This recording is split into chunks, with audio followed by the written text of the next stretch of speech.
Across Juba, people are working around the clock to prepare the city for South Sudan's first ever Independence Day anniversary. Over the past week, streets have been swept, fresh paint has been applied, and trees are being planted to welcome the various dignitaries from around the world expected at the celebrations. South Sudan has even installed new solar-powered streetlights along many of Juba's main roads. The big event will take place in Juba at the Dr. John Garang Mausoleum, dedicated to the man who led South Sudan's rebel army during the 21-year civil war with Sudan.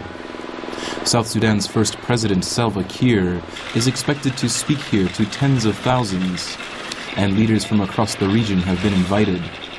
South Sudan has had a difficult first year as a nation. Repeated conflict with neighboring Sudan, corruption scandals, and the shutdown of its oil production have led to a sharp decline in its currency and a rise in the price of food and fuel. But as Information Minister Barnaba Marial Benjamin says, South Sudan will be able to weather the difficulties as it moves into its second year. We will be engaged in getting financial loans from some friendly countries on the guarantees of the enormous resources that this country has. One of them is oil, plus the enormous other resources in agriculture, in wildlife, in tourism, and in all these areas. So definitely sub-development loans will be able to help. Despite worries of the international community, many in Juba are excited and eager for the upcoming celebrations. For one of the most underdeveloped countries in the world, the anniversary celebrations also provide a chance to look forward to a brighter future. Here at the UNICEF offices in Juba, school children have been invited to paint the walls with messages for their fellow schoolmates. One of them is Joyce.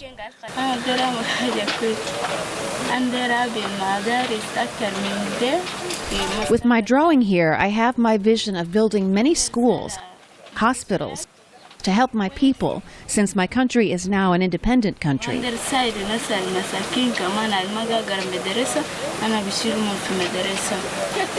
is messages and scenes like these that South Sudan hopes to project as it prepares for its big day on July 9th. And some residents are ready for the celebration.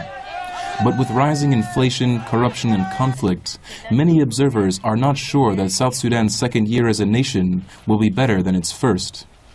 Michael Onyiego for VOA News, Juba.